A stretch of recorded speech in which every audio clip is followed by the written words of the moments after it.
Let me tell you something that's going to make most people uncomfortable. You don't need a lot of money to live well. But today, almost nobody believes that. People have been trained like Pavlov's dogs to think that comfort comes from income, not intelligence. And this is the first and most dangerous illusion of modern life. Here is the truth. You simply cannot earn enough to compensate for your own stupidity. No matter how much you make, if you can't control yourself, you stay broke. The only difference is that now you'll have nicer furniture while you lose sleep. I've watched this pattern for 7 decades. I see smart people with prestigious titles and 6-figure salaries still living to paycheck. Not because they're unlucky, but because they refuse to live rationally. They can't say no to the noise. And modern society has done a brilliant job of making that noise deafening. Advertisers have twisted frugality into shame. They've turned self-control into deprivation and prudence into poverty. Well, I'll tell you what they won't. Living below your means isn't deprivation. It is liberation. When your expenses are low, you own your time. When your obligations are small, you can walk away from stupidity. That is real freedom. But most people don't want freedom. They want approval. They would rather look rich than be rich. They trade decades of peace just to impress people who don't even care about them. I've seen it my whole life. The same pattern repeats. People chasing the next raise, the next promotion, the next luxury. Thinking more money will fix what bad thinking caused. It never does. You don't fix bad habits with a higher income. You only magnify your mistakes. Think about it. If you can't manage $3,000 a month with wisdom, you aren't magically going to manage $30,000. If you can't save while making $200,000 a year, you'll be just as broke making $1 million. The only difference is that now you'll have better clothes and a nicer car to distract you from the arithmetic. Math doesn't care about your feelings. Math just compounds your decisions, good or bad. Here's what most people don't realize. The amount you actually need to live comfortably is much lower than you imagine. Why? Because comfort isn't a product of income. It's a byproduct of clarity. You don't need to live in constant debt. You don't need to buy things you don't even remember wanting. You don't need to impress anyone. You just need to stop acting like you're immune to arithmetic. Warren and I built Berkshire on simple principles. Spend less than you earn. Invest the rest. Repeat that for a long time. That's all wealth ever was. But simple doesn't mean easy. It requires discipline. And discipline isn't fashionable. The world thrives on excitation, not prudence. You will never see an ad saying, "Buy nothing and stay solvent." There's no profit in teaching you to think clearly. That's why you have to train yourself. Value peace over pleasure, clarity over clutter, control over convenience. If you want a comfortable life, start by keeping your overhead low. Because when your bills go up, your freedom goes down. Every subscription, every car payment, every unnecessary expense is another link in the chain around your neck. If you only sleep soundly when your direct deposit hits on Friday, you aren't living free. You're renting peace of mind, and rented peace always expires. Now, let's talk about the monthly expense treadmill. Modern life is a factory of obligations. You start small, a streaming sub here, a car leased there, then a bigger house because you deserve it, then furniture for the house, insurance for the car, gadgets, till one day you wake up working just to feed the machine you built. It's a silent trap. You don't even notice it tightening because each addition seems reasonable. But the sum of reasonable can become soul-crushing. The faster you run on that treadmill, the faster it goes. And the only way to win is to step off. How? By choosing deliberate simplicity. Not deprivation, just clarity. Start by writing down everything you owe every month. List every recurring bill, every auto-pay charge you've forgotten about. Then ask a brutal question. If I lost my job tomorrow, How long could I survive without panicking? Most people can't last a month. That's not living. That's gambling with your own stability. The wealthy don't think like that.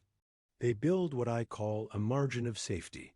We use this principle in investing. Don't get knocked out of the game. Design your life to survive long periods of lean years. The first way to build that margin isn't by earning more. It's by owing less. Lower expenses mean higher resilience. They give you time, options, and the ability to say no when life gets stupid. And life gets stupid often. Back in Omaha, I watched people spend like they were immortal. They thought money was infinite and time was cheap. Now, I see the older versions of them, bitter, tired, still paying for lives they don't even enjoy anymore. See, when you attach your happiness to consumption, it expires as fast as the battery on your new gadget. But when you tie it to independence, it multiplies in silence. Keeping your bills low does more than save money. It protects your sanity. It takes the anxiety out of your mornings. You stop waking up worried about interest rates, layoffs, or what the market is doing today. Why? Because you've built a smaller, smarter boat capable of weathering any storm. When people ask me how to get rich, I tell them, start by stopping acting poor. And acting poor isn't about earning less. It's about needing more. Every unnecessary bill is a small surrender of liberty. Every fixed payment is a promise you made to work harder just to stay in the same place. A tragedy is that most people call this normal. They think a budget is a punishment. But the truth is, a budget is self-respect. It's you telling your future self, I'm not going to screw you over. Just by tracking what you spend, your behavior changes. When you see the leak, you start fixing the pipe. You can't correct what you refuse to measure. That's why even a simple handwritten list is more powerful than most financial software. It forces you to face the numbers, not the excuses. And when you see clearly, you start cutting with brutality. Cancel the subscriptions you forgot existed. Pay off the high-interest debt. Stop upgrading things that still work perfectly fine. And for heaven's sake, don't treat a sale as a saving. A discount on something you don't need is still a waste. The goal isn't to live miserably. It's to create slack. It's ensuring that a broken appliance or a car repair doesn't collapse your entire plan. Because if a single unexpected expense can destroy your finances, that's not a surprise. It's a design flaw. Keeping your costs low isn't just about money. It's about mental bandwidth. When your fixed costs are small, you can take risks. You can invest aggressively. You can live in calm. But when they're huge, you're trapped. You become a slave to the next paycheck, no matter how large it is. I've met countless professionals who can't quit jobs they hate, not because they lack income, but because they have too many bills. They've bought themselves golden handcuffs, beautiful, shiny, and suffocating. Remember, the goal is freedom, not luxury, and the path to freedom starts with subtraction, not addition. Every dollar you don't owe is a soldier fighting on your side. Every bill you avoid is another brick in the wall, protecting your independence. Now, let's talk about what most people get backward. They think wealth is about how much you make. It's not. It's about how much you keep. I'll repeat that because it needs to be said. If you earn $1 million and spend $1 million, you aren't rich. You're just temporarily solvent. That's why the smartest people I know live below their means, never at or above them. When I was young, I noticed a pattern. The janitor who saved 10% of everything he made retired in peace. The lawyer who insisted on spending more than he earned retired in regret. What matters is the gap between what comes in and what goes out. That gap is your freedom. That is your margin of safety. If your lifestyle grows every time your income rises, you're just running faster on the same treadmill. People call that moving up in the world. I call it upgrading your anxiety. The truth is harsh. You will never have enough if you can't be satisfied with enough. Every dollar you spend beyond what is necessary buys a temporary high and a permanent obligation. You become addicted to a lifestyle that isn't actually yours. I've said before that the first rule of compounding is to never interrupt it unnecessarily. That applies to your behavior just as much as your investments. If you keep interrupting your savings to chase the next shiny thing, compound interest never gets a chance to do its job. Here's a simple rule I've followed my whole life. If you earn $6,000, live on $3,000 and invest the rest. Do that long enough, and you'll be amazed at what happens. Small surpluses compounded over decades beat big salaries wasted in a few months, every single time. Living below your means doesn't mean living miserably. It means designing your life intelligently, owning fewer things, but better ones, keeping your obligations light. I know people who built fortunes just by not acting like fools. They weren't geniuses. They were consistent. They knew that comfort built on debt isn't comfort. It's camouflage. Most people chase financial freedom like it's a lottery prize. But freedom is just the result of discipline repeated in silence over many years. It's not a trophy you win. It's a habit you build. When you live below your means, something strange happens. You stop caring about keeping up with the Joneses. You stop comparing. And that is when compound interest starts working for you instead of against you. Think of every dollar you save as a soldier fighting for your independence. Every impulse buy is a deserter, and most people keep sending their soldiers off to die in the war of vanity. The irony is that when you stop living for appearances, life actually gets better. You realize that happiness isn't a function of consumption. It's a result of control. You'll hear people say, "You only live once, so spend it." That's idiocy. Because if you blow it all, you only live once before you're broke. The smart version is, you only live once, so live with predictability. Every decision about money is actually a decision about time. If you spend irresponsibly, you trade future years for present moments. If you spend wisely, you buy back decades of calm. That is the true luxury. Time and peace, not toys and brand names. Here's a test I give people. If you lost your job today, how many months could you stay home? If the answer is 0, then you don't own your lifestyle. It owns you. Living below your means builds optionality. It allows you to take risks or simply rest without fear. That's how you ensure the game doesn't end before you're finished playing. Most people make the mistake of believing success buys security. It doesn't. Only restraint buys security. The best investors and the most peaceful retirees treat moderation almost like a religion. Because here's the uncomfortable truth. You can't multiply what you don't save. Now, let's talk about something most people fail at. Found money, bonuses, tax refunds, overtime. This is where people fail the intelligence test. They call it extra money, as if it were free. So they spend it like it's free. Let me be clear. The way you handle unexpected money tells me everything about your financial maturity. If you waste it, you're impulsive. If you plan it, you're building a future. When you get a little more than usual, don't run out to treat yourself. Pause. Ask a simple question. What will this money have done for me a year from now? If the answer is nothing, you're committing a financial crime against yourself. You don't need to be a genius to get rich. You just need to stop acting like an idiot when luck shows up. I've seen people turn small windfalls into lifelong leverage. They paid off debt or bought assets that worked in silence while they slept. Meanwhile, others blew the same amount on shiny distractions and wondered why life never got easier. Luck is wasted on the undisciplined. Every dollar you treat with purpose multiplies.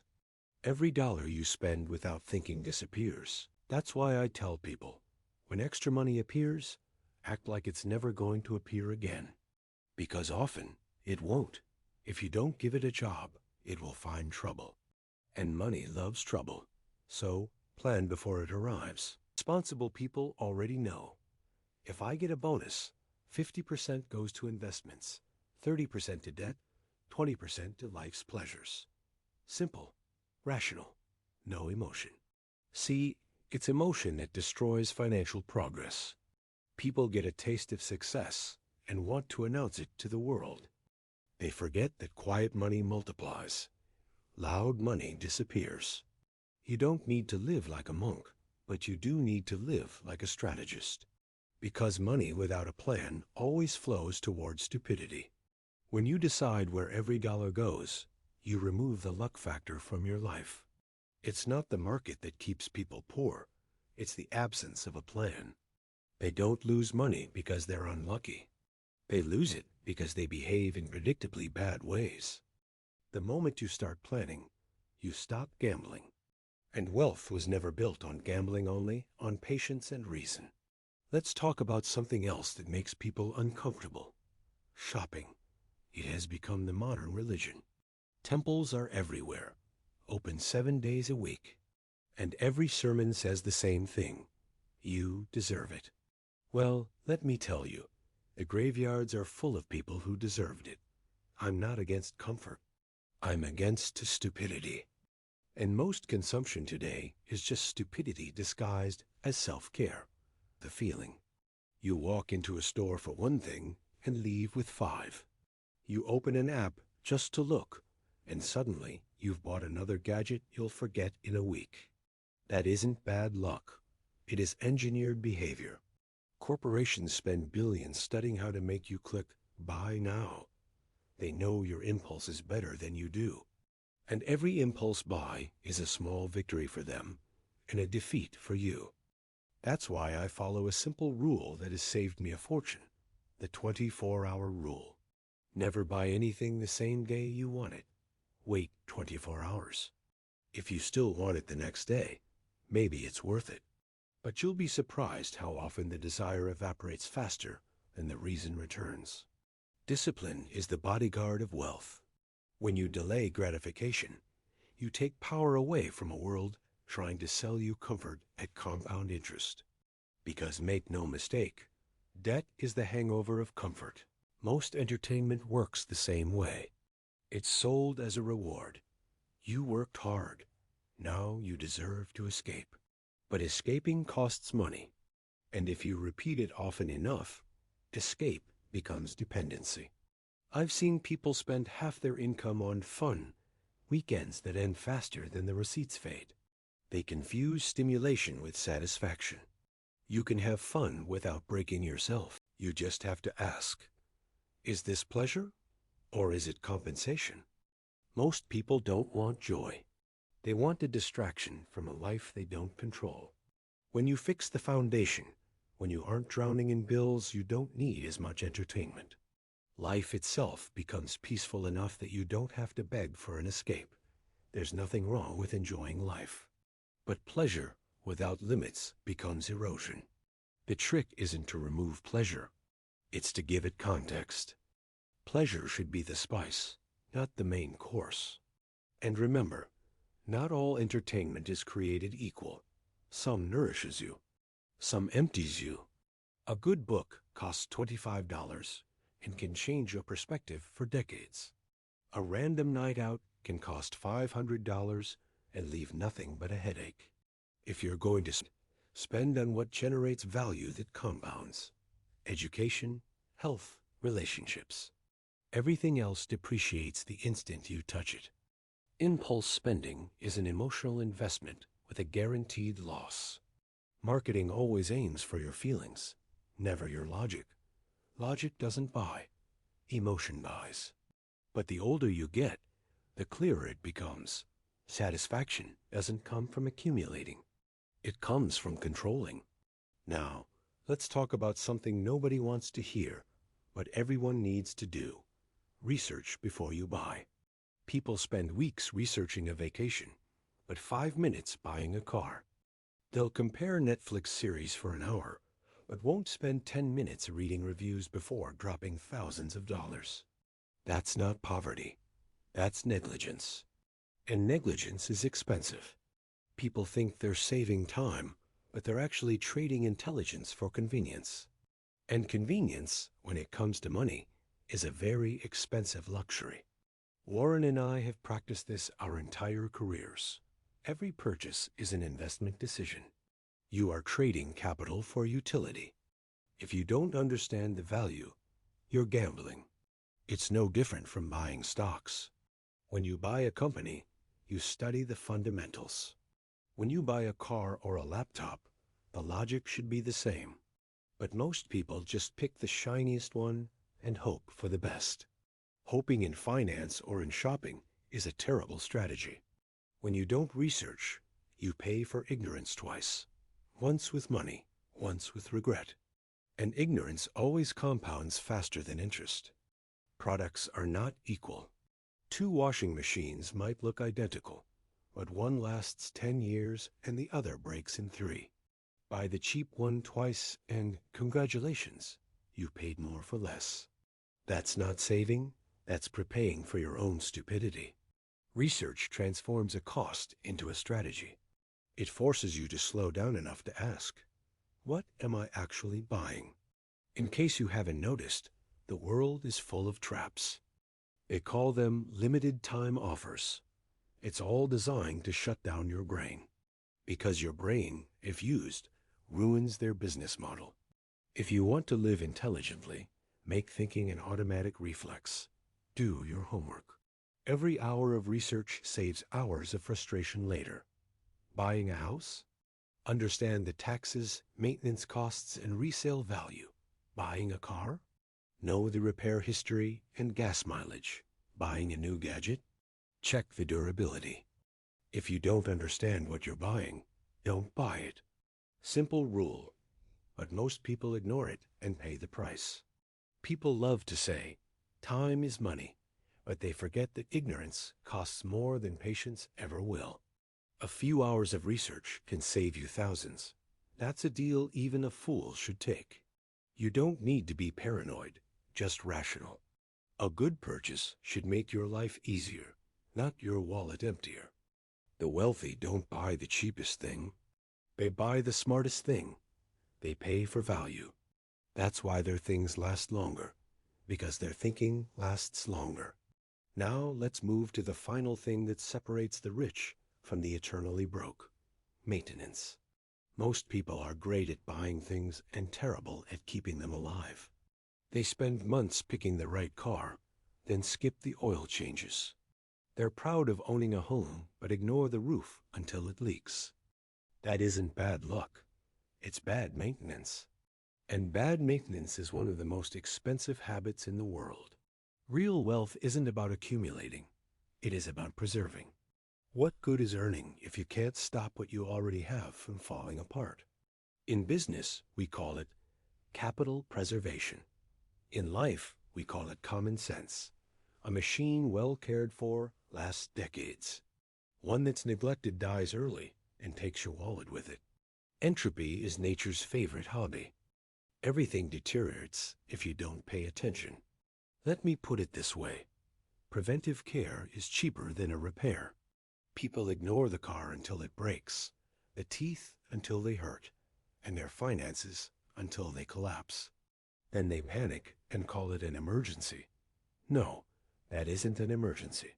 That is negligence sending the bill. I learned early on that small maintenance costs compound positively. An $80 oil change prevents an $8,000 engine failure. A single honest conversation can stop a friendship from rotting. And yet, people skip it because they're busy. Busy is the favorite excuse of the incompetent. They're too busy to take care of what matters, but somehow they always find time to fix what they could have avoided. I always say your job isn't to chase new things all the time. It's to ensure that what already works keeps working. Look at your home. A dripping faucet leads to mold. Mold leads to a renovation. A renovation leads to debt. If you had just spent an afternoon fixing the faucet, you'd still have your savings and your sanity. Or take your body. It's the only machine you'll ever own that can't be traded in. Yet people treat it worse than their rental cars. They say health is wealth, but they forget that wealth without health is just a museum piece, pretty to look at, useless to live with. Even your mind needs maintenance. Reading, reflecting, relearning. Otherwise, it rusts. And a rusted mind costs more than any broken appliance. And finally, reputation. One bad decision can destroy decades of credibility. Reputation needs to be protected from the corrosion of stupidity. Maintenance, in every sense, is an act of humility. It's admitting that things wear out and that you aren't above that law. Only fools believe success makes them invincible. Wise people know that success just gives them more things to take care of. So, stop chasing. Start maintaining. And watch how quiet, boring consistency builds a life most people only dream of.